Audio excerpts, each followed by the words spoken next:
What's going on, guys? This is James Allen. I am recording this on Monday, March 23rd, 2026. In this episode, I want to show you how to get your Kaspa kPUB so that you could use that kPUB on the server side of your application to generate receive-only wallet addresses, which you can then assign to your users. By starting with a read-only architecture, you're allowed to basically test your tokenomics because the users you give this wallet address to can receive any KRC20 token you've deployed on Kaspa. So this read-only architecture allows you to test your tokenomics without over-investing in engineering, right? You don't need to create a non-custodial wallet. You don't need to build your full Web3 infrastructure. All you want to do is test how the crowd behaves within your ecosystem so that you could figure out your complete tokenomics before you go all in regards to Web3. So you need a Kaspa kPUB to be able to generate this receive-only address. In this episode, I'm going to show you how to get that kPUB. In the next episode, I'm going to show you how to implement that kPUB on your server side so that each time a user joins your application, they could get that receive-only address, which you can then use to send them your custom KRC20 token. Now, there are two ways of getting your Kaspa kPUB, an easy one and an advanced one. Let's start with the easy one, which is by using a Tangem hard wallet. If you don't have a Tangem wallet, I highly recommend you get one. I'm going to leave an affiliate link in the description so that if you purchase a hard wallet, you also support this channel. But once you have your Tangem wallet, be sure to install the Kaspa software on Tangem and load it from your phone. Go to your Kaspa wallet, and at the top right corner, you should see three dots. When you click that option menu, you should see generate kPUB as one of the very first things on a menu.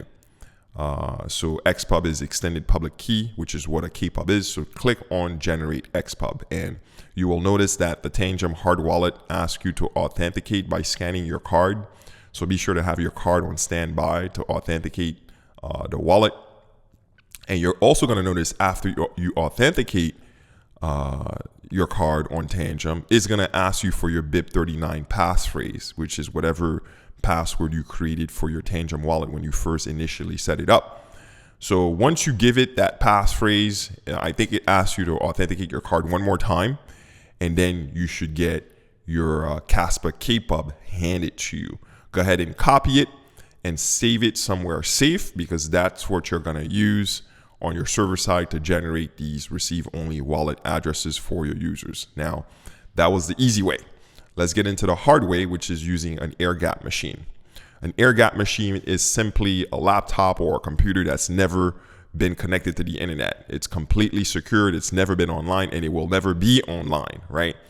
So what you will need to do to start, other than having your air-gapped machine ready, is you're going to need a Kaspa Wallet CLI, right? You're going to need a Kaspa CLI wallet.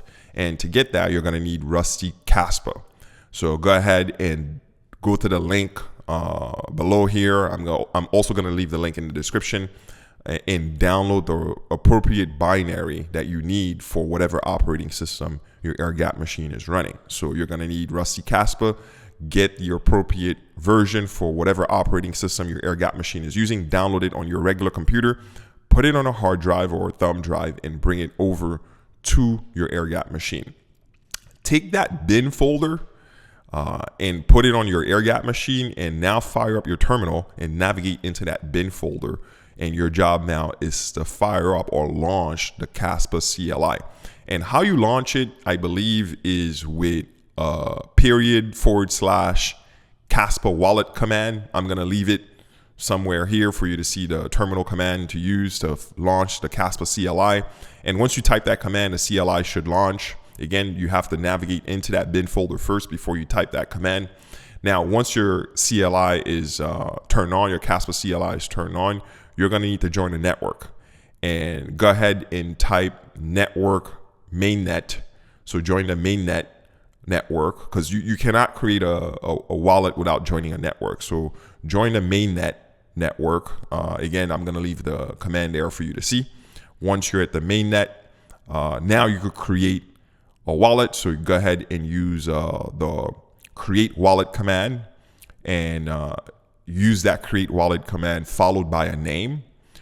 In my case, I think I call my wallet Cityscape, but you could call your wallet whatever the hell you want. So create your wallet, and the system is going to ask you for a BIP39 passphrase. So go ahead and create 5 to 7 or 8 character password. It's going to ask you to confirm that password, and once you do, after a little bit, it should set up your Kaspa CLI wallet. You should get a mnemonic 12-word seed phrase, okay?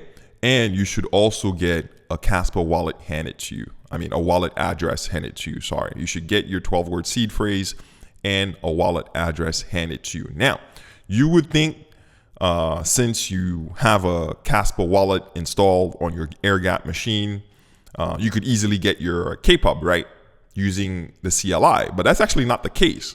I've tried numerous commands to see where the kPUB was hidden on the CLI, and couldn't find it. There's a details command which I've ran to see what's the further details on the wallet, and even on the details command, which is where the kPUB should be in my opinion, the kPUB wasn't shown. So if anyone knows the Kaspa developer team, do relay that information to them, that like, hey, you should probably make your XPUB easily accessible using the details terminal command on a Kaspa CLI. So if anyone's connected to the Kaspa developer team, shoot that to them, because I suspect other developers are also going to want their kPUB easily accessible from that Kaspa CLI. Now, to get the kPUB, you're going to actually have to use a script. So I've put together a script that you have to run on your terminal to get your kPUB. I know, super annoying, but the technology is at its early stage, so we're going to have to do strange things sometimes to get simple results.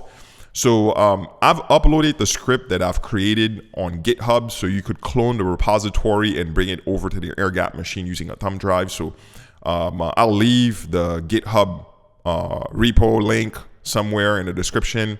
Clone it, bring it to your air-gapped machine, and you're also going to need Node.js installed, right? You're also going to need Node.js, and you're also going to need a package called Kaspa Simple Wallet. So install Node.js on your machine, which come with npm, and use the npm command to get Kaspa Simple Wallet dependency. And what you're going to have to do is navigate into that, that repository that you've cloned from the link I've included. Of course, install the Kaspa Wallet dependency, and you're going to also need to enter your 12-word seed phrase, which the CLI has given you when your wallet was created. You're going to need to enter that in your .env file. So use Visual Studio Code to enter your seed phrase, and you're also going to enter your BIP39 passphrase in the environment variable files, right? So you should have 2 environment variable, the mnemonic seed phrase and the BIP39 passphrase. Again, I've already included these variables, these environment variables, in a .env file for you in Visual Studio Code. Just paste the answer for each respectively.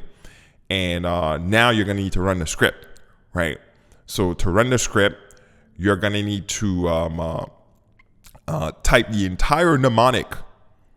You're going to need to type the entire mnemonic seed phrase. I've already included it for you within that repository. So you should see the format. Like you could just copy and paste and just replace word 1, word 2, word 3 with the entire seed phrase. And then you're going to end it with node kpub.mjs, I believe. Right? Because it's an EJS script. So run that script, and when you do, you should get your kPUB handed to you on your terminal. It should look something like this.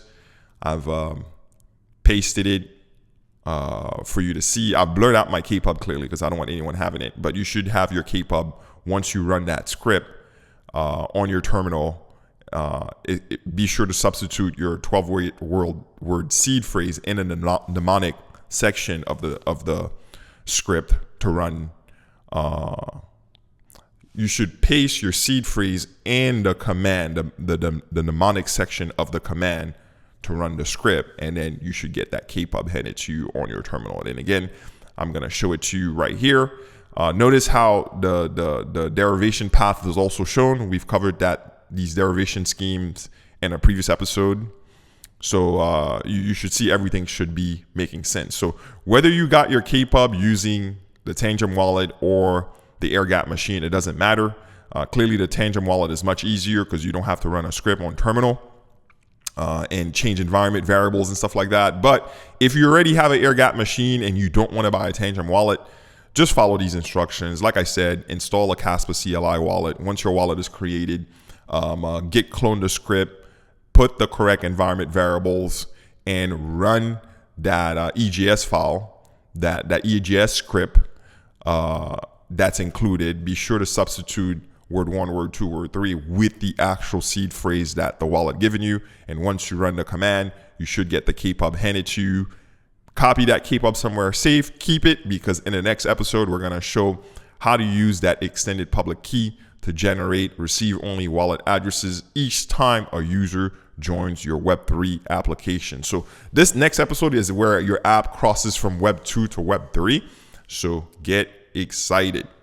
In any case, my misfits, that's all I have for you in this episode. You know what to do. Don't forget to press that like button and support me on Patreon. I'll see you next time.